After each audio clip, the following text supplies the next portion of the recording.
Medak, Karimnagar, Nizamabad, Adilabad graduate MLC ఎన్నికల్లో ఈసారి ముక్కోనపు పోటీ ఖాయంగా కనిపించింది. గ్రాడ్యుయేట్ ఎమ్మెల్సీ స్థానంలో బీజేపీ, కాంగ్రెస్, బీఎస్పీ అభ్యర్థుల మధ్య త్రిముఖ పోరు నెలకొంది. అన్ని ప్రధాన పార్టీలు తమ గెలుపు కోసం సమగ్ర వ్యూహాలు రచించాయి. అయితే బీఆర్ఎస్ ఈసారి ఎన్నికలకు దూరంగా ఉంది. కానీ ఆ అభ్యర్థికి వ్యూహాత్మకంగా మద్దతు ఇచ్చినట్లుగా తెలుస్తోంది. గెలుపు మాదంటే మాదంటున్నారు అభ్యర్థులు.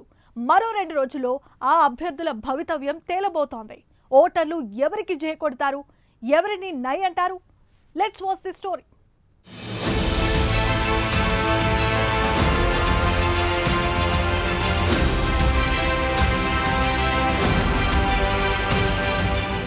మెదక్, కరీంనగర్, నిజామాబాద్, ఆదిలాబాద్ గ్రాడ్యుయేటెడ్ ఎమ్మెల్సీ ఎన్నికల్లో హోరాహోరీగా తలపడ్డారు. ఆ అభ్యర్థుల భవితవ్యం ప్రస్తుతం బ్యాలెట్ బాక్సుల్లో నిక్షిప్తమైంది. ఎన్నికకు కౌంటింగ్కు మధ్య 3 రోజుల సమయం ఉండడంతో ఫలితం ఎలా ఉండబోతుందో అని ప్రధాన పార్టీల అభ్యర్థుల్లో టెన్షన్ నెలకొంది. గ్రాడ్యుయేట్ ఎమ్మెల్సీ ఎన్నికల్లో కాంగ్రెస్ తరపున సురేందర్ రెడ్డి, బీఎస్పీ తరపున ప్రసన్న హరికృష్ణ, బీజేపీ నుంచి అంజిరెడ్డి ప్రధానంగా పోటీపడ్డారు. నామినేషన్లు పూర్తయ్యేసరికి కాంగ్రెస్, బీజేపీ అభ్యర్థుల మధ్య పోటీ ఉంటుందని భావించినప్పటికీ బీఎస్పీ నుంచి బరిలో నిలిచిన డాక్టర్ ప్రసన్న హరికృష్ణ అనూహ్యంగా మిగతా 2 క్యాండిడేట్లకు ప్రధాన ప్రత్యర్థిగా మారారు. రాష్ట్రంలో బీసీ నినాదం బలపడుతూ ఉండడం, చివరి 2 రోజుల్లో బీఆర్ఎస్ లీడర్లు హరికృష్ణ కోసం పనిచేయడం ఆయనకు ప్లస్ అయినట్లు తెలుస్తోంది.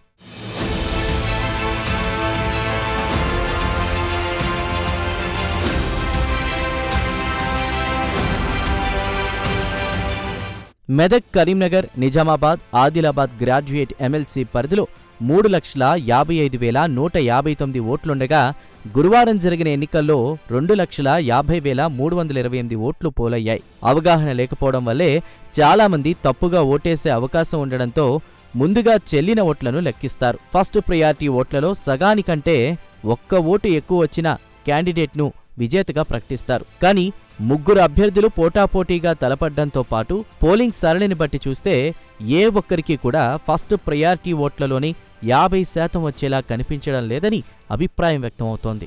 దీంతో సెకండ్ ప్రయారిటీ ఓటు కీలకంగా మారనుంది. అయితే ప్రస్తుతం ఎన్నికలు ముగియడంతో క్యాండిడేట్లంతా తమకు ఎన్ని ఓట్లు వచ్చే అవకాశం ఉందో అని లెక్కలు వేసుకుంటున్నారు. కరీంనగర్ గ్రాడ్యుయేట్ ఎమ్మెల్సీ ఎన్నికల్లో బీఆర్ఎస్ వరుసగా 2వ సారి పార్టీ అభ్యర్థిని బరిలోకి దింపలేదు. కరీంనగర్ మాజీ మేయర్ సర్దార్ రవీందర్ సింగ్, ట్రస్మా మాజీ అధ్యక్షుడు యాదగిరి శేఖర్రావు బీఆర్ఎస్ తరపున పోటీ చేసేందుకు ప్రయత్నించినప్పటికీ వారికి నిరాశే మిగిలింది. తాము పోటీలో ఉండట్లేదని బీఆర్ఎస్ సీనియర్ నేత, మాజీ ఎంపీ వినోద్ కుమార్ స్వయంగా ప్రకటించారు. ప్రసన్న హరికృష్ణ కాంగ్రెస్ తరపున పోటీ చేసేందుకు ప్రయత్నించినప్పటికీ ఫలితం లేకుండా పోయింది. దీంతో బీఆర్ఎస్ నుంచి పోటీలో ఉండేందుకు ప్రయత్నాలు చేసినట్లు ప్రచారం జరిగింది. అక్కడ కూడా నిరాశే మిగలడంతో చివరికి బీఎస్పీ తరపున బరిలో నిలిచారు.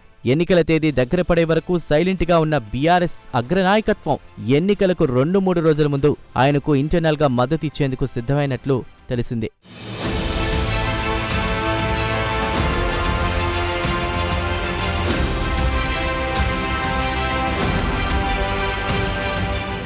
ఈ క్రమంలోనే ఎన్నికలకు 1 రోజు ముందు ప్రసన్న హరికృష్ణ భార్య వేములవాడలో ఎమ్మెల్సీ కవితను కలిసి మద్దతు కోరడం, ఆమె సానుకూలంగా స్పందించడంతో బీఆర్ఎస్ శ్రేణులకు సందేశాన్నిచ్చినట్లయింది. బీఆర్ఎస్ మద్దతు ఇస్తున్నట్లు ముందే అఫీషియల్గా ప్రకటిస్తే హరికృష్ణపై బీఆర్ఎస్ ముద్రపడి నిరుద్యోగులు, ప్రభుత్వ ఉద్యోగుల ఓట్లు పడవని గ్రహించే ఇలా వ్యూహాత్మకంగా వ్యవహరించినట్లు టాక్ వినిపిస్తోంది.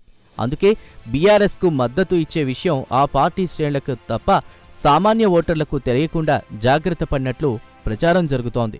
ఇక గ్రాడ్యుయేట్ ఎమ్మెల్సీ ఎన్నికల్లో గెలుపుపై Congress candidate Alphores Narender Reddy, BJP candidate Anjireddy, BSP అభ్యర్థి ప్రసన్న హరికృష్ణ ఎవరి ధీమాలో వారున్నారు.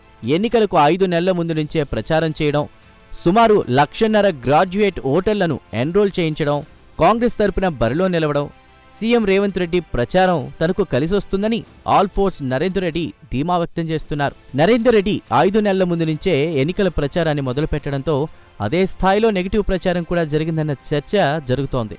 నోటిఫికేషన్ వచ్చాకే తెరపైకొచ్చి ఉంటే ఈ స్థాయిలో నెగిటివ్ ప్రచారం జరగకపోయి ఉండొచ్చనే వాదన బలంగా వినిపిస్తోంది.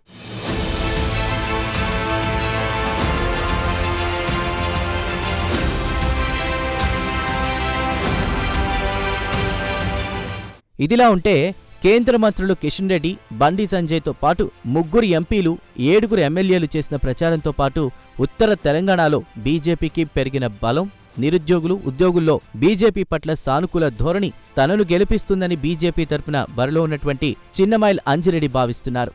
ఆయన పూర్తిగా పార్టీ బలాన్నే నమ్ముకున్నారు. మరోవైపు బీఎస్పీ మద్దతుతో పోటీలో ఉన్న ప్రసన్న హరికృష్ణ గ్రాఫ్ చివరి వారం రోజులు అనూహ్యంగా పెరిగింది. బీసీ వాదం ఆయనకు కలిసొచ్చింది. దీంతో పాటు కాంపిటేటివ్ బుక్స్ రచయితగా పేరున్న వ్యక్తి కావడంతో గ్రాడ్యుయేట్లకు, అందులోనూ ప్రధానంగా నిరుద్యోగులకు ఆయన బాగా కనెక్ట్ అయ్యారు. చివరి నిమిషంలో బీఆర్ఎస్ పరోక్ష మద్దతు కూడా కలిసొచ్చినట్లయింది. బీజేపీ, కాంగ్రెస్ అభ్యర్థులకు ఫస్ట్ ప్రయారిటీ ఓటేసిన వారు కూడా సెకండ్ ప్రయారిటీ కింద హరికృష్ణకే ఓటేసినట్లు తెలుస్తోంది. చాలా సర్వేలు కూడా తన వైపే మొగ్గు చూపడంతో గెలుపు ఖాయమన్న ధీమాతో ఉన్నారు. త్రిముఖ పోరులో ఓటర్లు ఎవరికి జై కొట్టారు, ఎవరికి నై అన్నారో తెలియాలంటే వేచి చూడాల్సిందే.